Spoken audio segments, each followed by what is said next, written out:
네, 오늘도 이 하나님 말씀을 통해서 하나님의 은혜를 누리는 복된 시간 되시길 소망합니다. 네, 오늘 말씀 28장은 그 어제 살펴본 27장과 같은 맥락의 내용이 나타내고 있습니다. 나라가 바벨론으로 포로로 끌려가야 한다는 예언이 있었고, 또 한편으로는 그렇지 않다, 하나님이 나라를 회복시킬 것이다 라는 이 상반된 예언의 메시지가 있었습니다. 그래서 이것을 두고서 참된 예언과 거짓된 예언이 이렇게 두 가지가 들렸습니다. 우리는 여기서 내가 듣기 원하는 말씀이 아니라 하나님의 말씀으로 기준을 삼아야 되고 거기에 순종해야 된다, 어제 살펴봤습니다. 근데 예레미야가 선지자가 활동하던 시대에는 당시에 거짓 선지자들이 너무나 많았습니다. 동시대에 활동하던 선지자를 보면 스바냐와 나훔과 하박국 선지자들이 있긴 했지만, 또 여호야긴 이 시드기야 왕이 집권하던 시기에는 성경 선지서에 등장하는 어떤 선지자들도 활동하지 않습니다. 그러니까 예레미야를 제외하고서는 모두가 침묵을 지키고 있었습니다. 그래서 예레미야 총 52장이 나오는데 선지자라고 나오는 구절이 89절입니다. 근데 이 구절들에서 예레미야를 지칭하는 선지자를 빼고는 나머지는 다 대부분 부정적이거나 거짓 선지자를 가리키고 있습니다. 얼마나 이 거짓 선지자들이 그 하나님 난무했는지 하나님께서는 선지자들의 말을 듣지 말라 이렇게 말씀을 하십니다. 근데 이런 시기에 예레미야 혼자 이 하나님의 말씀을 가지고 시드기야와 그 사람들 앞에 나가서 하나님의 말씀을 받고 기뻐하지 않을 것을 알면서도 이 하나님의 말씀이기 때문에 이 전파하는 예레미야 모습이 상상해 볼 수가 있습니다. 근데 이런 참된 예언과 거짓된 예언 속에서 하나냐와 오늘 본문 28장에 보니까 하나냐와 예레미야 두 선지자의 모습이 대립적으로 이제 나타나게 됩니다. 이 하나냐라는 선지자가 어떤 인물이냐 하면요, 이 이름의 뜻을 보면 하나님께서 은혜를 베푸신다라는 뜻을 가지고 있습니다. 굉장히 좋은 이름의 뜻입니다. 근데 이 하나냐가 어떤 사람이냐라고 알 수 있는 것을 1절에 보면 단서가 있습니다. 1절 중반에 보면요, 기브온 아술의 아들 선지자 하나냐라고 말하고 있습니다. 그러니까 이 하나냐가 기브온 출신이고, 기브온이라는 동네 출신이고 아술의 아들입니다. 성경 지명에서 이 기브온이라는 것은 굉장히 중요한 의미를 가지고 있습니다. 이 기브온이라는 동네는 예루살렘에서 가까운 곳, 베냐민 지파의 땅입니다. 그리고 베냐민 지파 땅 중에서도 기브온이라는 땅은 레위인에게 특별히 주어진 성읍입니다. 그리고 이 기브온에서는 성막을 세워두었던 것이 바로 기브온이었습니다. 그리고 예루살렘 성전이 지어지기 전에 이 하나님을 만나는 장소였고, 솔로몬이 또 1000번째 그 제사를 드리지 않습니까? 그때 그 장소가 바로 기브온입니다. 그러니까 이런 중요한 이제 도시였는데 이 하나냐가 이곳 출신입니다. 그러니까 선지자로서 입지가 있고 굉장히 배경이 있는, 선지자로서 배경이 있는 출신이다라는 것을 알 수가 있습니다. 선지자로서 권위를 인정받고 믿음직한 이 배경이 가진 출신이다라고 볼 수 있는 거죠. 우리가 이 어떤 사람의 의견을 또 들을 때 보면요, 출신이 많이 작용되지 않습니까? 저 사람이 말을 하는데 서울대 출신이래 라고 한다면 말하는 분야에서 그런 권위가 인정되지 않습니까? 신용이 더 가지 않습니까?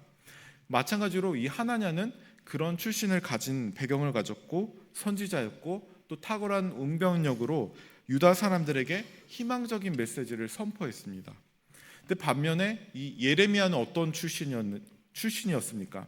1장에 예레미야 출신이 나오는데 예레미야는 아나돗이라는 동네 출신입니다. 근데 아나돗은 어떤 동네인가 하면은 그 세력을 잃은 제사장들이 머문 곳이었습니다. 그러니까 예레미야는 한마디로 말하자면 어떻게 보면 몰락한 가문 출신의 선지자인 것입니다. 한쪽은 이 하나냐는 덕망 높은 배경을 가진 선지자 출신이었고, 그리고 몰락한 가문의 출신의 예레미야 선지자가 이 두 선지자가 대립하고 예언을 하고 있습니다. 메시지 내용도 보면요, 하나냐는 굉장히 희망적인 메시지, 하나님께서 회복하실 것이다, 이런 희망적인 메시지를 전했고요. 그리고 예레미야는 그렇지 않고 3세대가 지나는 70년 동안 포로로 있을 것이다, 이런 암울한 예언을 했습니다. 그럼 만약에 유다 사람들이라면, 여러분이 만약 유다 사람들이라면 어느 쪽의 선지자의 예언을 더 믿고 신용이 가겠습니까? 하나냐는 출신도 좋았고 2년이면 회복될 것이다, 이런 믿음의 희망적인 예언을 했고 기본의 출신이었습니다. 얼마나 이 얘기를 더 믿고 싶겠습니까? 하나냐는 예레미야 예언을 반박하면서 예레미야 목에 메고 있던 멍에를 빼앗아 버립니다. 꺾어버립니다. 그러니까 예언자의 이 상징적인 행동이라고 볼 수 있는데 굉장히 무례하고 수치스러운 행동입니다. 그런데 이런 행동을 당하는 이 예레미야는 왜 그러냐고 하나냐에게 반박하고 싸우지 않습니다. 그냥 슬그머니 이 하나님 말씀을 전하고 그 자리를 피합니다. 이 말을 등장하는데 대립하지 않고 그냥 물러서는 겁니다. 이것을 보면서 우리가 예레미야 태도를 보면서 하나님의 말씀을 순종하는 예레미야가 어떻게 행동하는가를 보면서 우리도 오늘날 하나님의 말씀을 따르는 자가 어떻게 행동해야 되는지 우리가 볼 수가 있습니다. 이 하나님의 말씀의 권위를 세울 때는 말싸움으로 어떻게 그 사람을 누르고 하나님의 말씀을 증언하는 것이 아니라 하나님의 말씀을 열매로 증거된다는 것입니다. 그리고 그 권위라는 것은 사람으로부터, 사람의 출신에서 나오는 게 아니라 하나님의 말씀이 세워질 때 그 권위가 자연스럽게 나타난다는 것입니다. 그래서 예레미야는 그것으로 싸우고 말싸움으로 출신으로 서로 싸우려고 하지 않습니다. 다시 어떻게 하느냐면 하나님 말씀 앞에 다시 돌아가게 됩니다. 그래서 12절에 보면은 예레미야가 어떻게 되냐면요, 12절에 보니까 선지자 하나냐가 선지자 예레미야 목에서 멍에를 꺾어버린 후에 여호와의 말씀이 예레미야에게 임하니라. 이렇게 다시 하나님의 말씀이 예레미야에게 임하게 됩니다. 예레미야를 한번 보십시오. 거짓 예언에 대해서 싸우고 자신의 논리와 생각으로 맞서 싸우지 않습니다. 그냥 물러납니다. 하나냐가 회복만을 얘기할 때도 그냥 예레미야도 아멘, 하나님께서 그렇게 하시기를 나도 믿고 원합니다 라고 할 뿐입니다. 그리고 하나님께서 내게 이렇게 말씀하셨소 하고 모욕적인 행동에도 더 이상 뭐라고 하지 않고 다시 자리를 떠납니다. 그리고 어디로 갔습니까? 하나님의 말씀을 듣는 그 자리로 다시 갔습니다. 하나님의 말씀을 다시 확인하는 자리로 갔습니다. 그래서 여호와의 말씀이 예레미야에게 다시 임했습니다. 그리고 이 말씀을 가지고, 이 하나님의 말씀의 권위를 가지고 다시 하나냐 앞에 다시 나가게 됩니다. 그리고 하나냐에게 하나님의 말씀을 전하게 됩니다. 이것을 볼 때 15절에 보니까 이렇게 전하게 됩니다. 선지자 예레미야가 선지자 하나냐에게 이르되 하나냐여 들으라, 여호와께서 너를 보내지 아니하셨거늘 내가 이 백성에게 거짓을 믿게 하는도다. 이렇게 보면요, 예레미야는 항상 하나님 말씀으로부터 그 권위를 세웠습니다. 그리고 그 하나님의 말씀이 결국에 이루어지기 때문에 예레미야 말씀이 참 말씀으로 세워지게 됩니다. 하나냐는 엘리트 출신이고 사람들이 많이 따르는 선지자였습니다. 당대의 하나님의 말씀을 전하는 거룩한 선지자로 정평이 나 있는 사람이었습니다. 그러나 하나님이 너를 보내지 않았다, 거짓을 말하는 자라고 하나님께서 이렇게 말씀을 하고 있습니다. 이것이 가장 아이러니한 것입니다. 사람들이 볼 때는 하나님의 일을 하는 것으로 보여지지만 실제로는 하나님 없이 하나님의 음성을 전하고 있는 것이었습니다. 여러분, 세상 속에서도 이 가짜가 오히려 더 진짜같이 일하는 것들이 비일비재합니다. 교회도 얼마나 많은 가짜들이 있어 보입니까? 만약에 종교가 완전히 다른 것이라면 그것을 우리가 분별하는 것은 어렵지가 않습니다. 애초에 우리의 시작하는 길이 다르기 때문에 저것은 하나님 말씀이 아니다 라고 우리가 구별할 수 있습니다. 그런데 이단은 어떻습니까? 그들은 같은 성경을 쓰고 비슷하고 더 그럴듯한 내용으로 사람들을 유인하고 있습니다. 조금 더 구미가 당기는 이야기와 사람들의 생각에 맞게 이야기로 설득하고 있습니다. 그들은 같은 성경을 가지고 비슷하게 말하면서 끝에 몇 퍼센트를 다르게 말해서 완전히 다른 구원관을 말해버립니다. 이단뿐만 아닙니다. 교회라는 이름으로도 그렇게 긍정의 신학, 무조건적인 희망을 이야기한다고 해서 그것이 하나님의 말씀이 아니라는 것입니다.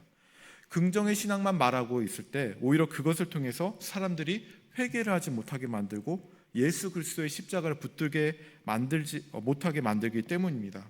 그래서 우리는 다시 한번 말씀 속으로 깊이 들어가야 합니다. 예레미야가 그 사람들의 논리와 그것을 따지고 논쟁하지 않고 다시 하나님의 말씀을 구하고 하나님의 말씀을 계시를 받았던 것처럼 하나님에 대해서 대응하지 않고 다시 기도의 자리, 말씀의 자리에서 하나님의 말씀을 듣게 됩니다. 그리고 그 기도의 자리 속에서 하나님의 말씀을 듣고 하나님을 경험하게 됩니다. 이 하나님의 말씀을 받았을 때 그 권위가 달라지게 되는 것입니다. 그리고 그것이 거짓 속에서 말씀을 살아가게 하는 분별이 된다는 것입니다. 우리는 끊임없이 하나님을 찾고 이 하나님의 말씀을 듣고 경험해야 됩니다. 그래서 하나님이 항상 말씀하시는 기준이 우리 안에서 자라서 세상에 속하지 않고 속지 않고 지혜로운 길을 걸어가야 될 줄 믿습니다.